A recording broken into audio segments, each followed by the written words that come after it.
ఏంది పిల్లగా బబ్బులు, యాడికి పోతున్నావు? ఏం లేదు పుష్ప ఆంటీ, మా పంతులు సార్ ఉన్నాడు కదా, వాళ్ళ ఇంటికి పోదామని చూస్తాను. తెలుగు సారు వాళ్ళ ఇల్లు ఎక్కడ? ఎక్కడెక్కడు? అయ్యో పుష్ప ఆంటీ, ఇల్లు ఎక్కడ అని అడుగుతానా. గదే పిల్లగా, ఇల్లు ఎక్కడు అంటున్నా నేను. మీ తెలుగు సార్ ఎందుకు ఇల్లు ఎక్కడ పిల్లగా?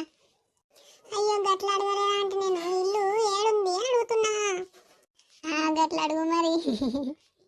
అంటే దీనికి అర్థమై కూడా జోక్ చేసిన చెప్తుండు దీని సంగతి. ఏమైంది పొల్లగా, నీ నోట నువ్వే గులుగుతాను?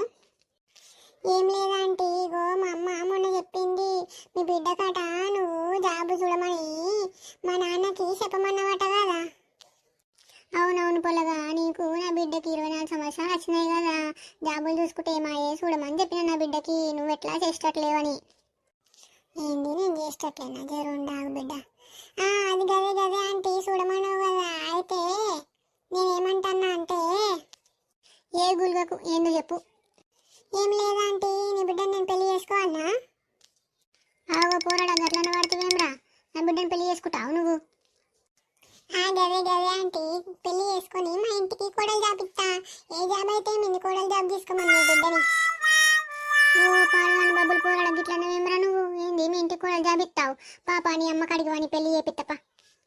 అవును మరి, లేకుంటే నాతో జోకులు ఎత్తావు నువ్వు. ఇంకో పారి జోకులు లేకుండా